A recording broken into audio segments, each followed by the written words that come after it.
အိမ်မကပေးတဲ့နမိတ်တကကျွန်တော်ကိုငြင်းငြင်းနေခွင့်မပေးတော့ပါဘူး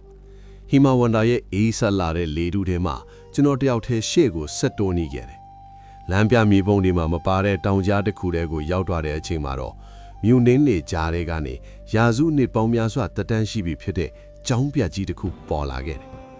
ကျောင်းဆောင်ရဲ့ထောင်းတနေရာမှာတော့မျက်လုံးတစ်စုံဟာကျွန်တော်ကိုစိုက်ကြည့်နေတာကိုခံစားလိုက်ရပါတယ်အဲ့ဒီမျက်လုံးလေးရဲ့ပိုင်ရှင်ကတော့တွေ့ဝတ်စမ်းကြဲတဲ့ကောင်းမလေးတယောက်ပါသူကကျွန်တော်ကိုမြင်တာနဲ့ရန်လိုတဲ့အကြည့်တွေနဲ့ဓာတ်တလက်ကိုဆွဲထုတ်ပြီးရုတ်တရက်တိုက်ခိုက်လာခဲ့တယ်ဓာဦးကကျွန်တော်လေပင်ကိုရောက်ဖို့လက်မအနှဲငယ်ပဲလိုဟောတဲ့အချိန်မှာဘဲကမှမတိတဲ့ထူးဆန်းတဲ့စွမ်းအားတစ်ခုကလေးတူကိုတုံခါထွားစေပြီးကောင်မလေးကိုအနောက်ကိုလွင့်ထွက်သွားစေခဲ့တယ်ကောင်မလေးကအံ့ဩတုန်လှုပ်သွားပြီး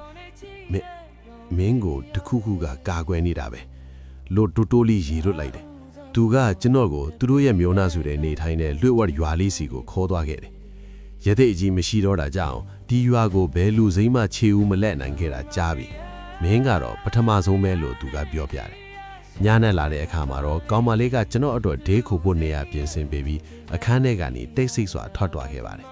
ကျွန်တော်ဟာညမဧည့်ခင်အိယာပြင်ဆင်ပြီးထုံးစံအတိုင်းငြိမ်အပ်စွာတရားထိုင်ဖို့စတင်လိုက်တယ်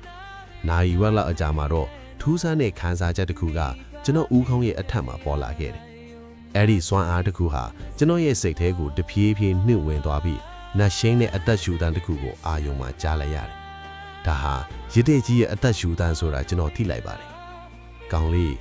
မင်းဟာငါ့ရဲ့တာဝန်တွေကိုဆက်ခံရတော့မယ်။ကဘာကြီးငင်းချမ်းရလမ်းကိုမင်းလျှောက်လန်းရတော့မယ်လို့ရစ်တဲ့ကြီးရဲ့အတန်ဟာကျွန်တော်ရဲ့ဝိညာဉ်ထဲအထိဟိမ့်ထွက်သွားခဲ့ပါတယ်။ကျွန်တော်မျက်လုံးဖွင့်လိုက်တဲ့အချိန်မှာတော့ရင်ဘက်ပေါ်မှာအလေးအပြင်တစ်ခုကိုခန်းစားလိုက်ရတယ်။ကြည့်လိုက်တော့ရှေးဟောင်းတစ်ခေါက်တွေနဲ့ပြုလုပ်ထားတဲ့ထူးဆန်းတဲ့ပရပိုက်တစ်ခုပါ။ဒီပရပိုက်ထဲမှာရတဲ့ကြီးရဲ့မပြီးဆုံးသေးတဲ့တရားတွေကဘာကြီးငိမ့်ချမှုအတွက်လွတ်ဝက်ချက်တွေနဲ့ကျွန်တော်သင်ယူရမယ့်ဂမ်ဘီယာပညာရပ်တွေပါဝင်နေပါတယ်။ဒါပေမဲ့ဒါဟာလက်ဆောင်တစ်ခုထက်ဆိုင်တာဝန်တစ်ခုပါ။ဒီတာဝန်ကိုထမ်းဆောင်ဖို့အတွက်ကျွန်တော်ဟာချီအားတိုတွေနဲ့ခွဲခွာရအောင်မယ်။အခက်အခဲပေါင်းစုံကိုကြော်ဖြတ်ရအောင်မယ်။ပြီးတော့နာကျင်မှုတွေကိုလည်းရင်ဆိုင်ရအောင်ပါ။ကျွန်တော်ရဲ့ပညာသင်ခရီးဟာအခုမှစတာပါ။ရှေ့မှာဘလို့ဆရာသမားတွေနဲ့တွေ့အောင်မယ်။ဘလို့စမ်းသပ်မှုတွေကြုံရအောင်မလဲ။ကျွန်တော်ဟာအခုဆိုရင်တာမန်လူတယောက်မဟုတ်တော့ပါဘူး